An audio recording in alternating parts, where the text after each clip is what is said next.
Hello, and welcome to another episode of your Bish Therapist podcast. I am your host, Melissa Reich, your Bish Therapist.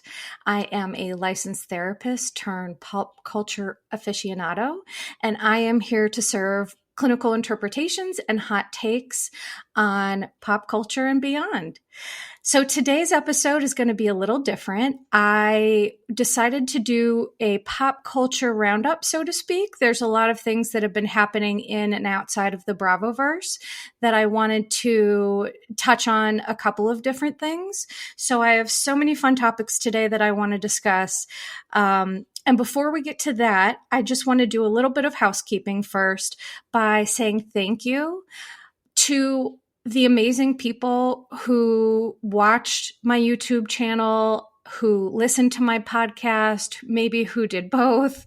Thank you so very much for your support. My last episode got a lot more attention than I'm used to getting. I am a new podcast. I've never hidden that fact at all. So for me, this is really, really exciting. And, with a lot of eyes and ears on my podcast, I definitely was prepared for the other side of that. It seems that there were people who got really angry about some things that I said, which, let me be clear. Everybody has the right to their opinion. I am not under any sort of delusion that tells me that everybody's going to like me. I know that I'm not going to be for everybody, and that's okay. I respect that. There's a saying that, I can be the sweetest peach on the tree, but some people just don't like peaches. And so for me, it's okay, that people were not, had a lot of different opinions. That's okay. What did happen, and I'll just briefly address, is that after the episode aired, I got a lot of angry comments on my YouTube, and I got a lot of 1-star reviews on Apple. So I don't know what that's about, and I certainly don't know who's behind it. But what I will just briefly say is that I'm going to choose to lead with love and self-respect and dignity. And I can only control me. I cannot control other people. So all I can choose to do is keep my side of the street clean. And I'm going to continue to focus on my voice. And, what I'm trying to do here was just help people and do a little bit of good in the world. I appreciate people who have reached out, sent messages that some things that I've talked about have helped them. That warms my heart, and I'm really appreciative of that. So for me, here on out, I just want to say thank you. I will not let, any of it disrupt my peace. And I am excited to continue to serve Bish with you all. So for those listeners who are new, listeners and people watching this on YouTube, there are a couple of episodes, episode 0, episode 1, that shares a little bit about who I am, where I got my name. I'm not going to go over that again because I'm sure people who have listened already kind of know the deal on that. But please go back and listen. It's a cute story where my name comes from.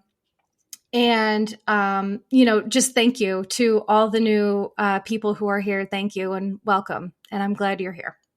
So on to some Bravo news. The first thing that I want to talk about is there's another Bethenny and Carole feud. And I did a couple of podcast episodes about Bethenny's interview with Rachel. And, again, all the links to all these episodes are on my link tree on my Instagram and YouTube as well, if you want to go back and listen to that. But the reason I bring it up is because it was just such a interesting turn of events. So for people who didn't see it, long story short is that Bethenny loves TJ Maxx, which great. I love people who have money and they're thrifty. That's how you continue to have money. I think that's great. So she and Brynn, who is just so sweet, by the way. Brynn is just such a a sweet kid. And by the way, so there is a little hometown connection here because Bethenny's ex-husband, Jason, lives in the area that I live in. And so from time to time, I've seen him and Bryn at events and things like that. Events, like, I'm not special. I don't go to events. I just mean, local community events and things like that. So, there's that kind of funny little hometown connection there. But, so, and for everything people say about Bethenny, my word, does she seem to love that child. And, I just want to point out that when you didn't receive the love you needed as a child, but you're able to give it as a parent, that is really, really, really special. So to all those cycle breakers out there who have done that, bravo. Way to go. That's amazing. So Bethenny goes into TJ Maxx and she is talking about how she has quote unquote friends that, work there because she's there a lot. And she brought her friends a bag of products, Bethenny's products or things that maybe were gifted to her. So she did say that the products were opened. They were opened but unused.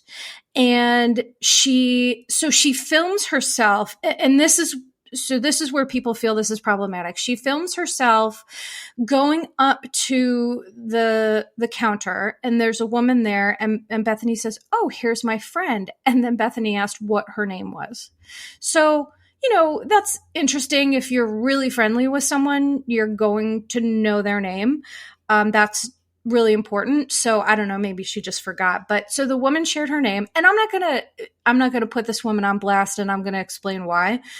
So the woman shares her name, and Bethenny is recording this whole encounter of, her giving this bag of opened goods to this woman. And the woman looked like a deer in headlights.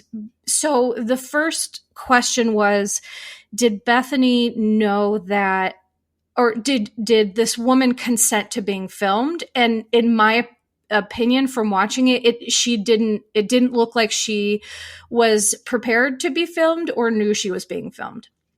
So that was problematic, the first thing. The second thing is that Bethenny, the woman said to Bethenny that she is not allowed. So TJ Maxx store policy is that any employee who works there, they are not allowed to accept gifts in any way, shape, or form, monetary or otherwise. And Bethenny said, "Oh, don't worry, I'll tweet." I think she said I tweet, but she said, "I'll contact TJ Maxx and I'll let them know that it was me and they'll be fine with it."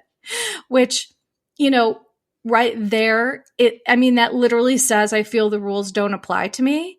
And, I'm special, so don't you worry your little head. This woman was seriously terrified.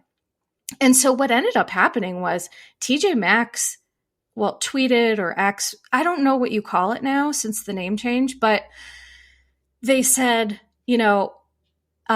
all employees, they cited their store policy. Gifts are not allowed. And they told Bethenny that she needed to come back and pick up her stuff, which I thought was wild.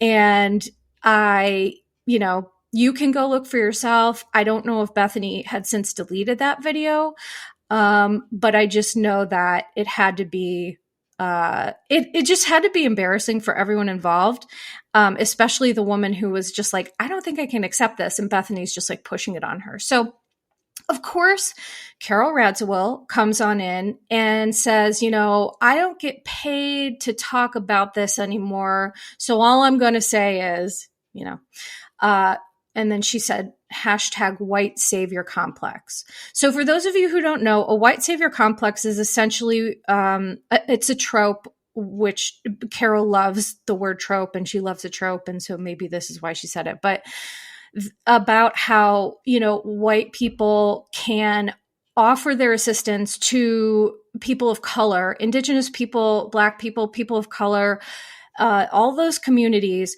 but they do it in a way that is self-serving, and it does more harm than good to the people that they're helping. So that is kind of the background of what that means. I'm going to let you all judge for yourself about what you think about that.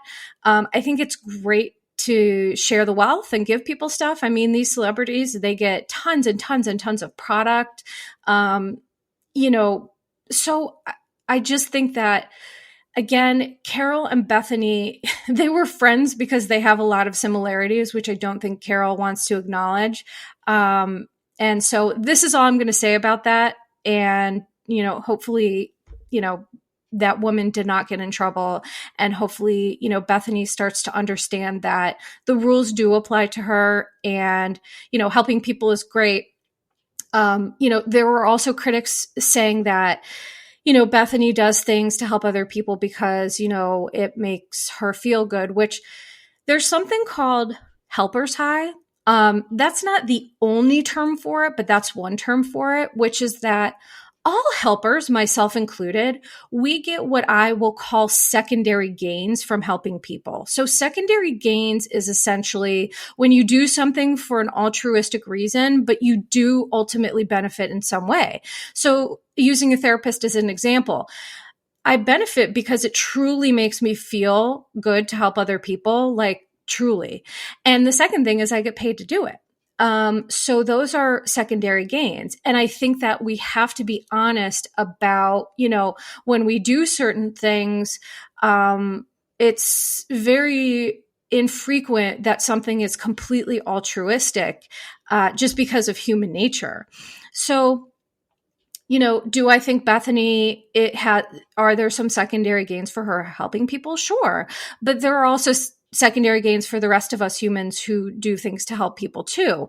Sometimes I think Bethenny takes it a step above that. It can kind of get a little tone deaf or cringy. And again, I didn't like that. It seemed like the women didn't have consent when she was filming this whole thing. Consent is key. And, at this point we need to be mindful of that. So that is that story. Next up, I want to talk a little bit about the Bravos and the Wifetime Achievement Award. After this week's episode of Real Housewives of Orange County, the Tres Amigas, Vicki Gunvalson, Shannon Bedore, and Tamra Judge were on Watch What Happens Live. And Andy announced there is the highmost honor, which is called the Wifetime Achievement Award. And he, explains what that award means, but essentially it's a housewife who has really given her life to Bravo, to, share her ups and downs and just to put it all out there. And Andy announced on Watch What Happens Live that Vicki Gunvalson was the recipient of the Lifetime Achievement Award. And what I want to say is that I've never been the biggest fan of Vicki. I think that for me, as a 2-time cancer survivor, most of you know that I'm a survivor of ovarian cancer at age 17. I wasn't supposed to survive that, but I did, miraculously. And I currently have a chronic cancer that I'm managing that it's, you kind of have it forever. It's complicated. So for me, that whole cancer scam thing really irritated me. And, in fact, it was interesting because Andy asked on Watch What Happens Live, it was like the shady game, which, we all love Andy because he's so shady, and these games on Watch What Happens Live are so shady. But essentially, he asked the ladies if they could confirm that Vicki really didn't know about it. And just Vicki, which understandably, she's so sick of talking about it at this point. It doesn't make her look good. So she, doesn't want to go there. So she kind of made a comment we're not even talking about that. And then Tamra and Shannon just kind of quickly agreed with her and they moved on. So, the whole thing, if you guys aren't familiar with this, the Brooks Ayers, Ayers, that is how you spell his last name, the whole cancer scam where he said he had cancer and then it came out that he faked, certainly he faked reports. He was not honest about things. And then as the season wrapped, he claimed that he was miraculously in remission despite stopping chemotherapy, which not all cancer patients need chemotherapy, by the by. So don't even get me started on that. But it just was really fishy. And then Vicki and some of the other ladies came out and she was like, he was lying. And in fact, a lot of people don't know this. So Brooks, when Vicki left Dawn, it came out that she left Dawn for Brooks because Brooks called her and claimed that he had pancreatic cancer. A lot of people don't know that. And so Vicki ended up leaving Dawn to be with Brooks. And then it came out that, Brianna was just like on him because Brianna's a nurse and she knows, she's a smart cookie. And it turned out he had pancreatitis. So here's what I'm going to say about that. Past behavior is the best predictor of future behavior. Bloop. So here's the thing. And I don't always agree, with some of Vicki's beliefs and things like that. As you all know, I'm a huge advocate and ally and things like that. However, I think when Andy told her that she was getting this award, the look on her face, she just seemed so genuinely touched and happy that I just couldn't help but feel happy for her. And to be honest, I kind of decided to give up the ghost in terms of, anger and frustration regarding Vicki and this whole thing. Everybody makes mistakes and, she did. So the recent episode of Real Housewives of Orange County, she did address the fact that everybody was right about Brooks. People tried to tell her and she didn't want to listen. So I was like, okay, she can own that. Great. I think one of my biggest bugaboos with Vicki was just the fact that, she doesn't seem to take ownership of stuff that she does. And so, that's that. But I'm happy for Vicki. She really, there's a debate on Real Housewives of Orange County, Real Housewives of New York, who started what, but they, episode 1 of both and season 1, the both absolutely iconic. And so I give that to Vicki. I give credit where credit is due. I'm excited for her. I'm happy for her. And I hope she is moving on and is truly in a happy relationship. She also talked about Steve Lodge, how, he literally just used her. I felt, really badly about that. But here's the thing about Vicki is that she doesn't have, I use this analogy of, a tree with strong roots. And to be healthy, productive humans, we really have to have strong roots to help us through all the storms. So, storms can be scary, literally and figuratively. And emotional storms, those roots help you not get uprooted during an emotional storm. I think that Vicki really struggled with that. She utilized men for, to fulfill her needs instead of her fulfilling her own needs. And, I think that was triggering to a lot of women as well, because Vicki is smart. She's beautiful. She's a great businesswoman. She's just, she's just a cool gal. In a lot of ways. So I think that my wish for her is that she just finds the love that she needs within herself and is truly happy and, kind of moves on. But the one thing that Vicki did in this episode of Real Housewives of Orange County is that, she's projecting all of her stuff onto Jen, right? So poor Jen. Can we say justice for Jen Pedranti? Because I just feel like she is such a sweet soul and, it's her first season as a housewife and you can tell she's just kind of a deer in headlights. And so everyone is just railing on her about her relationship with Ryan. Guess what? Jen knows who Ryan is. She knows the concerns. She loves him and she's choosing to move forward anyway. So can we just all get off, as Bethenny would say, get off her jock? Can we just all get off of it? Because, Jen has the right to be happy. And I think Vicki projecting her stuff, which partly is, I'm sure is accurate. I mean, Ryan seems to have a lot of issues. And a lot of people think Jen deserves better, but Jen gets to make that decision. So for now, I support whatever decision she wants to make, and I just hope that she's happy. The other thing that I want to say about this is that what's been happening in Real Housewives of Orange County, I don't like, is the mom shaming, just the shaming in general. So first, Shannon saying that Gina, when she had her DUI, that Shannon was the reason that her kids weren't taken away from CPS, which, for those who don't know, CPS is Child and Protective Services. And it's in place to help children in situations where there's abuse or neglect. So to say that Gina could have lost her kids because of a DUI is absurd. I have worked with parents who have been in recovery from addiction, and trust me, nobody feels worse than them when it comes to them doing things that don't serve them or don't support them in any way.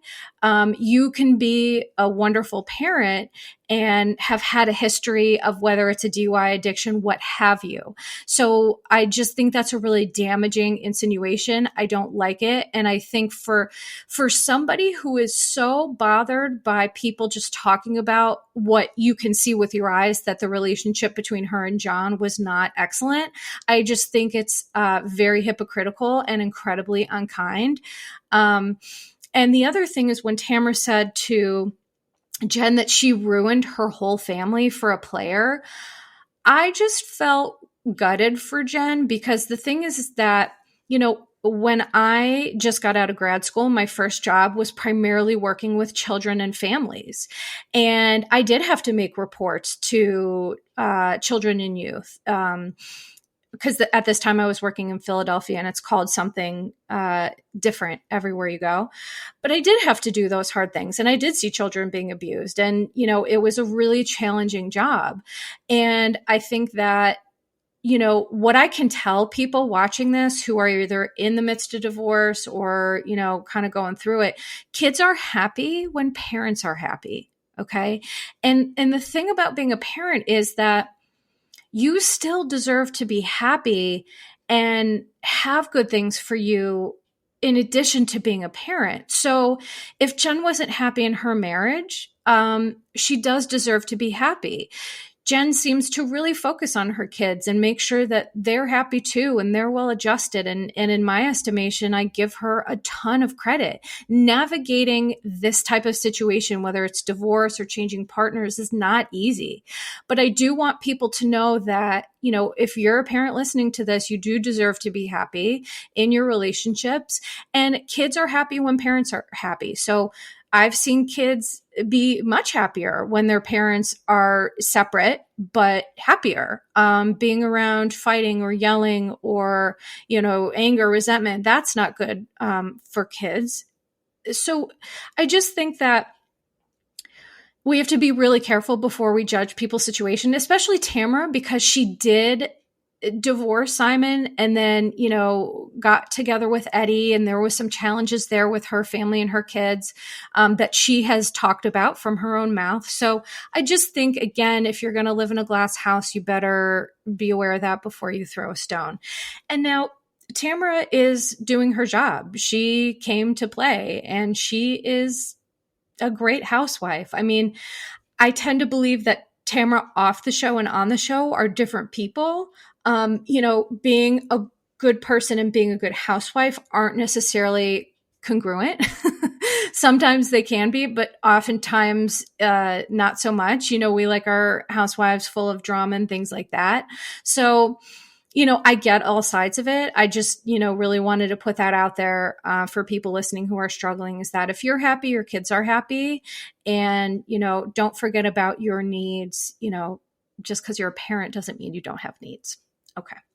So moving on from that, the next thing I wanted to talk about was the Kim Zolciak kind of drama that's been going on. So for new listeners, I did an episode that is free on Apple Podcasts about Kim, and I did a whole episode with Amy about my clinical interpretations, what I think is going on, and you can find that on my link tree as well.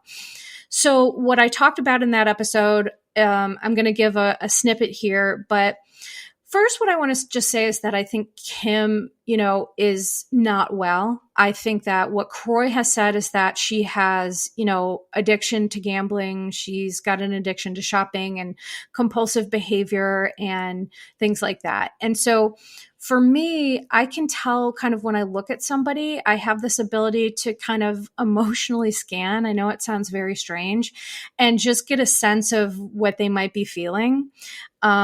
And when I see pictures of Kim, I just see someone who looks really unwell emotionally and is really struggling. So part of what Kim has been doing is she's going on the surreal life. And, I have conflicted thoughts about that because it does feel a little exploitative to have someone on the show who she clearly, needs, they clearly need the funds. I mean, they have a lot of kids and there's colleges and school clothes. And I mean, it's expensive having kids, let alone 5 or 6. I forget how many that they have, but, addiction is a terrible disease, and it is a family disease as well. So what that means is that it's not just the person with the addiction that struggles, it's the entire family. And I have a lot of compassion for all of them, Kim included. I know people get really angry at Kim because she's doing underhanded things because she's not well. So I think I just have a lot of empathy for it because, when I worked in an inpatient residential treatment facility for addiction, I would see these people come in and just be a complete shell. And through 30, 60, 90 days, turn into these people literally like a butterfly coming out of its cocoon. And it was an honor and a privilege to see. And it taught me a lot about what drugs and alcohol can take from people, especially over a long period of time. So I just think that, I hope that Kim can get the help that she needs. I hope that Croy can get the help that he needs. And especially, most importantly, is that the kids get whatever help and services that they need. I just think, it's hard for everybody involved. And, I send them a lot of love. The other thing I wanted to share is that for people who are listening or watching this that have a family member who has struggled with addiction, if you're not familiar, there's something called Al-Anon. And Al-Anon is a 12-step group for family members and loved ones of people who with addiction. And there's a reason, we need support too. People like us. I'm an ACOA myself. So I think that it's important everybody needs to get the support that they deserve. So there's Al-Anon, and there's a lot of 12-step groups for both substance addictions and for what I call process addictions. So process addictions are where you're not addicted to a substance per se, but you're addicted to a process of, for example, gambling, food, sex and love addiction. They have, it's called Sex and Love Addiction Anonymous. That's their 12-step group. There's Gamblers Anonymous, things like that.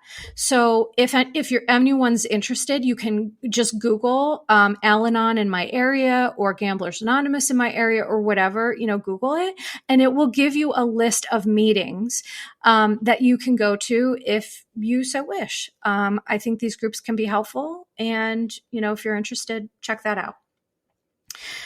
So the last thing that I want to talk about is Southern Charm. Wow. Southern Charm has a lot of... Southern Charm is ripe for interpretation. Let me say that. I have not watched Southern Charm since the beginning, but I did get into it, I think with the whole Madison Austin drama, which it feels like it's been going on for 10 years now. So I did get in, and it's really fascinating. It came back this week, and wow, is it juicy. There is a lot of information about, Shep and Austin in particular that I feel I can talk about. Craig as well, but Craig seems to be the only one who's, managing and maintaining a healthy relationship. So the one thing I want to point out that was hilarious, which is when Olivia and Taylor were talking when they were rollerblading, which I love to see people rollerblading. That's a lost art. I feel like that's all I did in the 80s. It was so fun. So when Olivia's talking about how Austin just was like incapable of commitment, and she talked about how it was like a fun house. You look from the outside and you're like, oh, this will be fun. And then you go inside and it's just scary and it's distorted self-perception. And then you come out and you throw up. I cackled so hard because to me, it's such a spot on analogy for exactly, I'm sure, how she feels. And I'm sure how Taylor feels too. They were with men who are emotionally immature and emotionally unavailable. And to me, they both have components of self-sabotage in their personalities. So a lot of times, I saw this, working in an inpatient residential treatment facility is, people sabotage themselves all the time. I mean, just clients in general. It's not just people with addiction. People self-sabotage all the time. But when you watch somebody do it over and over, and then they also are screwing over someone else in the process, it just is kind of gross. And, I think for me, Austin and Shep, they just, are lacking on some personal development, emotional development, I would say. And, they deserve to be happy too. So I hope for their sake that they can work on that. I definitely think with Shep, there is a large amount of entitlement. And, Austin, I think his stuff comes from something different. For those people who don't know, Austin his sister died tragically when they were young. And I think that he's got a lot of unresolved grief and trauma from that. So I tend to have a little bit more empathy for Austin than for Shep. I just think Shep is just kind of like an entitled, immature person. And, I think he can put on a great face and be really kind and, gregarious. And he likes to use, he has a great vocabulary, but I think it's all a mask to keep his, the stuff that's here just to keep it protected. But the problem with that is that it eventually comes out. So I look forward to seeing, the moments where, Shep takes off his mask and we see, what's behind it. But it looks like it's going to be a heck of a season. And so if you haven't watched Southern Charm yet, this is a spoiler alert. So I'll give you time to exit, but, Taylor really, oh yikes. She made some very serious missteps at Madison and Brett's engagement party. She made a fool of herself and she just here's the thing. You could tell her roots weren't strong. I referenced that before. When we have heartbreak, there is nothing that can uproot us more than heartbreak. So she got totally uprooted by heartbreak, and now she's just flowing with the wind, and she's just yelling at Craig. And she made this comment at the end about how how Paige cheated on Craig. And I was like, oh girl, Paige is going to eat you up for that. I mean, I'm a tough cookie, but I don't know that I'd want to mess with Paige. So, to be continued. I can't wait to see what comes next with all of that. And, it's certainly going to be an interesting season. So that's going to be the end of this episode for today. I thank everyone sincerely for all the support, all the feedback, all the constructive feedback that I've gotten. Ultimately, I do want to have guests on the show. I just need time to get those guests because I am new and I'm starting out. So I'm going to try my best to do that. And I also want to hear, from you all, what do you want me to talk about Do you like a little bit of a lot of things like I did today? Do you like me to talk about one long big thing and give my interpretations of that? I just want to hear what you want to hear. So feel free to go to my Instagram, Your Bish Therapist on Instagram. Send me a message or comment there. I am Your Bish Therapist on YouTube. And anywhere you can find podcasts, search Your Bish Therapist. I am also on Facebook and TikTok as Your Bish Therapist. I'm not on there as much, full disclosure, but I appreciate everybody who is supporting me sincerely. I'm focusing on that. I will not forget that. And, there's so much content and so little time. The thing I do want to just be clear about is that, I am managing a chronic cancer and many chronic health issues. So for me, there's so much content and not a ton of time. My full-time job is taking care of myself, and this is becoming the love of my life, what I'm doing now. So I'm just really trying to balance it out. And I appreciate you all sticking with me in the process. So I'm going to do my best to have some guests on, and I definitely want to cover, true crime and the murders. Oh my gosh, I really want to talk about that. So I'm going to come up with some really great shows for you in the next couple weeks, and I just hope that you enjoy them. So for today, this is going to be, that's going to be it for Your Bish Therapist. Thank you so much for listening, watching, or whatever it is that you're doing. I appreciate you all very much. And until next time, take care. Podcast disclaimer. Posts are not intended to diagnose, treat, or provide medical advice. Your Bish Therapist is for entertainment and informational purposes only. The podcast, my opinions, and posts are my own and not associated with past or present employers, any organizations, Bravo TV, Greyheart Productions, or any other television network. The information in YBT Podcast and on its social media is provided for general informational purposes only and is not intended to diagnose or treat. Please do not act or refrain from acting based on anything you read, see, or hear on YBT Podcast or associated social media. Communicating with YBT via email and or social media does not form a therapeutic alliance. Melissa, operator of YBT, is unable to provide any therapeutic advice, treatment, or feedback.